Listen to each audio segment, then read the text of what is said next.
Demi Allah, beliau saksi hidupnya.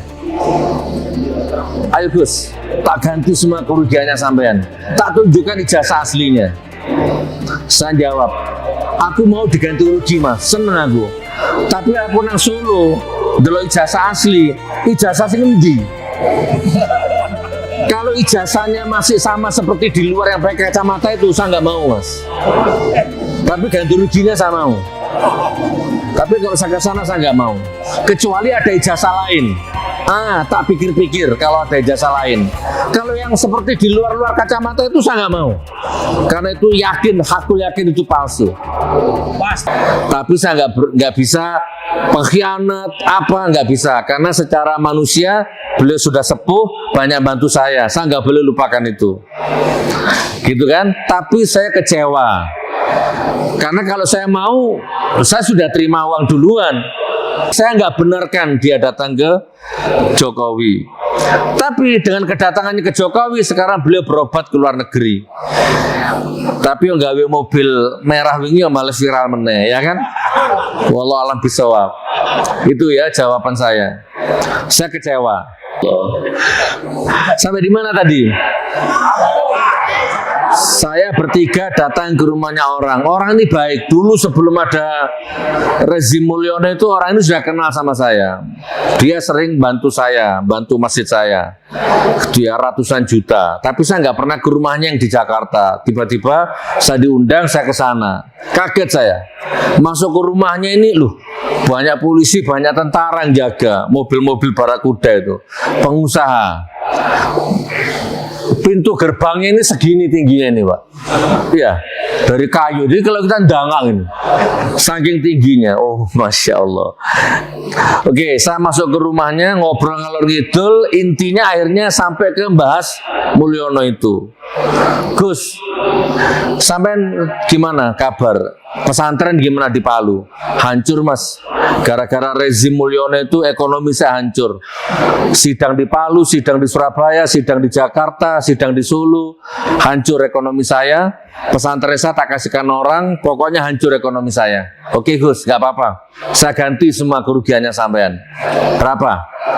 1 miliar, 2 miliar, 3 miliar. Saya ganti semua. Monggo, sampean tak ajak ke sowan ke rumahnya Pak Mulyono itu di Solo. Monggo, sampean tak ajak sowan ke sana, tak tunjukkan ijazah aslinya. Tak ganti semua kerugiannya sampean. Demi Allah.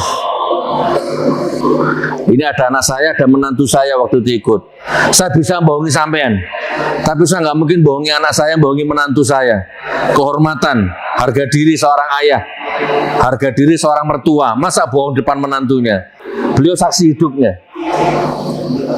Ayo Gus, tak ganti semua kerugiannya sampean, tak tunjukkan ijazah aslinya. Saya jawab, aku mau diganti rugi mas, seneng aku. Tapi aku nang Solo, delok ijazah asli, ijazah sing endi? Kalau ijazahnya masih sama seperti di luar yang pakai kacamata itu, saya nggak mau mas. Tapi ganti ruginya saya mau. Tapi kalau saya ke sana saya nggak mau. Kecuali ada ijazah lain. Tak pikir-pikir kalau ada ijazah lain. Kalau yang seperti di luar-luar kacamata itu saya nggak mau. Karena itu aku yakin itu palsu. Pasti Pak. Gitu Pak. Akhirnya sampai sekarang uang itu nggak saya terima. Dan sampai sekarang ngeluhnya gak hilang-hilang. Ngeluh mikirin duit itu loh. Ya opo rek. Ngeluh tapi bangga, ngeluh tapi yakin. Bismillah. Kecil, Allah besar, uang itu kecil. Iya, ya kan?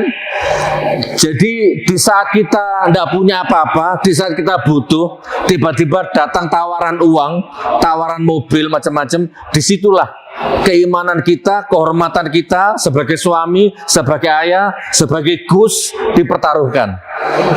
Sampai detik ini saya nggak terima itu tawaran itu. Gitu Pak. Nah, kalau Bang Egy Sujana, tadi yang nanya Egy Sujana tadi ya. Bang Egy Sujana itu dari awal sudah bantu saya, ikhlas tanpa pamrih. Dia nemani saya sidang, tidak pernah saya bayar, bahkan dia keluar biaya sendiri. Bahkan waktu saya di penjara, dia transfer uang terus, dia transfer keluarga, dia transfer masjid selama saya di penjara.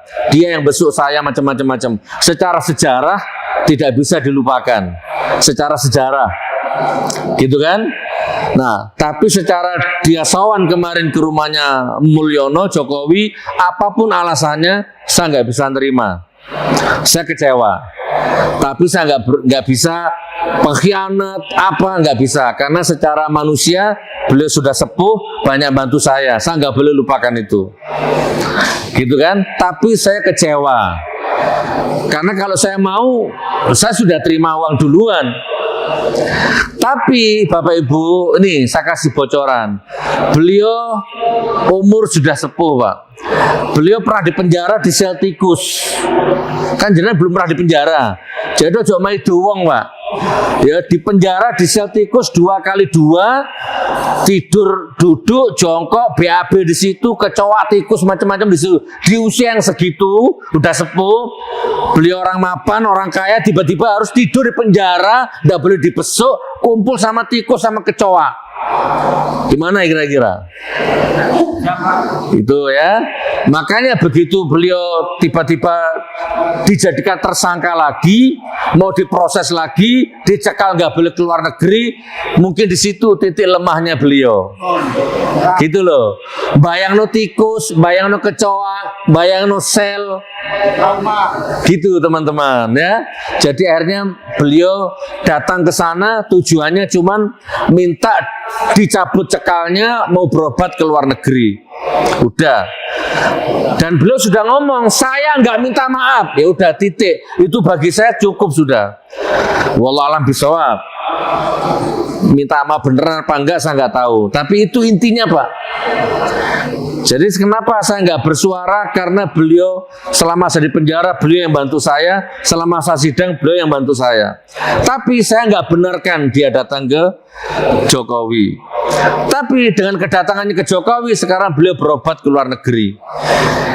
Tapi yang gawe mobil merah wingi malah viral meneh, ya kan? Wallahu a'lam bishawab. Itu ya jawaban saya. Pun tidak usah terlalu kasihan dia. Kalau jenengan di posisi dia, jangan-jangan jenengan juga seperti itu. Kondisi sakit, kondisi tua, sepuh, ya kan? Tiba-tiba ditawari bebas, berobat ditawari, ya siapa kira-kira? Dan istrinya, anaknya semua juga mendukung. Saya pernah ditawari, kalau Gus Nur minta maaf, Gus Nur bebas. Nah, alhamdulillah istri saya kuat, nggak usah minta maaf. Ya sudah. Akhirnya saya nggak minta maaf dan saya milih di penjara. Gitu Ustaz. 2 kali doakan nggak masuk penjara lagi ya. Gitu teman-teman. Bismillah, insya Allah. Jadi intinya mudah-mudahan nggak mungkin, pasti akan turun keadilan Allah. Nggak mungkin nggak turun, Pak. Sebesar apa Firaun, sebesar apa Korun, tetap dihancurkan sama Allah. Nggak mungkin nggak. Jadi tunggu saja. Pak Prabowo, kalau Anda tetap seperti ini, maka Anda akan dihinakan sama Allah, tenggelam bersama rezim itu. Tapi kalau Anda mengambil keputusan yang bijak demi rakyat beneran, maka insya Allah Anda selamat. Amin.